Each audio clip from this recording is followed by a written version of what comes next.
Voilà, bonjour à tous amis de Vitamine, heureux de vous retrouver ce matin et de partager ces quelques paroles avec vous. Je vous souhaite d'ores et déjà une bonne journée en Jésus-Christ, soyez fortifiés et bénis.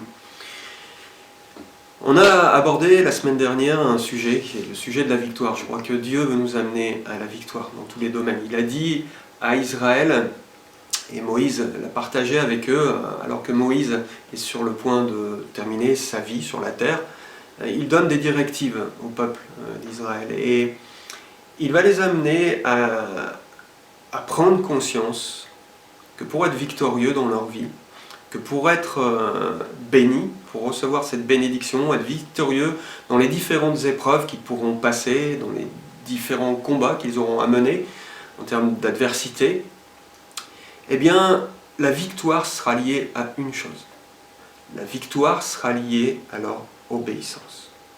Obéissance. Et je voudrais vous amener dans ce livre du Deutéronome où Moïse donc parle au peuple.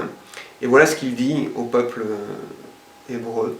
Si tu obéis à la voix de l'Éternel ton Dieu, en observant et en mettant en pratique tous ces commandements que je te prescris aujourd'hui, l'Éternel ton Dieu te donnera la supériorité sur toutes les nations de la terre.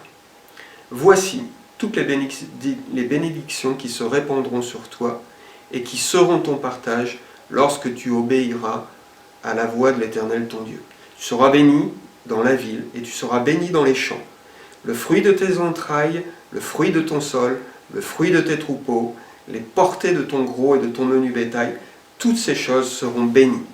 Ta corbeille et ta huche seront bénies. Tu seras béni à ton arrivée et tu seras béni à ton départ. L'Éternel te donnera la victoire sur tes ennemis qui s'élèveront contre toi. Ils sortiront contre toi par un seul chemin et ils s'enfuiront devant toi par 7 chemins. Et je pourrais lire la totalité du chapitre, on le voit, les directives qui sont données et les bénédictions qui sont associées à l'obéissance. Je ne sais pas où en est votre vie, je ne sais pas ce que vous avez pu vivre par le passé, si vous avez le sentiment d'avoir été maudit plutôt par Dieu et d'avoir sur vous et sur votre famille la malédiction, eh bien, il y a une règle très simple et il y a un point à bien méditer, c'est l'obéissance. Si vous voulez être victorieux en toutes choses, soyez attentifs à la parole de Dieu et obéissez-lui. J'ai fait cette expérience personnellement et c'est un des fondements de ma vie chrétienne et de mon cheminement d'enfant de Dieu.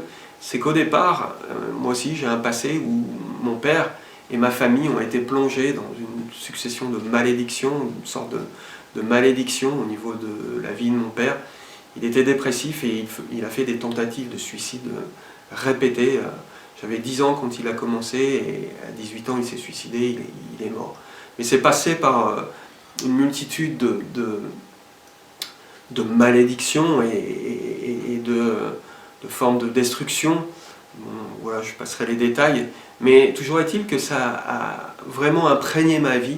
Et au moment d'aborder la vie professionnelle, au moment d'affronter les difficultés de la vie, de quitter le nid familial, eh bien, j'ai été confronté voilà, aux difficultés de la vie. Mais je n'étais pas du tout armé pour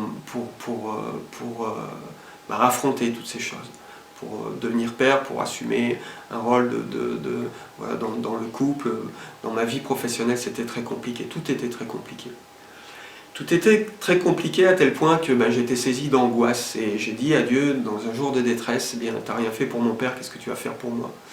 Et ce jour-là, à cet instant-là, j'ai entendu vraiment la voix de Dieu comme s'il me prenait, comme un père prendrait son fils dans ses bras qui est en détresse. Et j'ai entendu ces paroles de Dieu, qui étaient celles-là, les paroles de l'Esprit communiquées par le Saint-Esprit. Écoute, si tu mets mes paroles en pratique, si tu m'obéis, si tu suis mes commandements, alors il ne t'arrivera rien. Il ne t'arrivera rien. Et tu seras inébranlable. C'est vraiment les paroles que j'ai reçues et qui m'ont vraiment encouragé. Et bien sûr, quand on lit toute l'Écriture, qu'on soit dans l'Ancien Testament ou dans le Nouveau Testament, Jésus lui-même, quand il parle de l'affrontement eh bien, des difficultés de la vie, quand la tempête arrive sur nos vies, quand les torrents se déversent sur notre vie et qu'on passe par l'épreuve, eh bien, ce qui fait qu'on résiste ou pas, c'est qu'on a mis en pratique ou pas la parole de Dieu.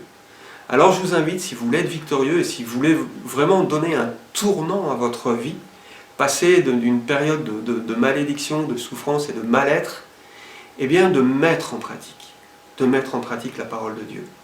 De mettre en pratique la parole de Dieu. Et pour ça, il faut la connaître et la méditer.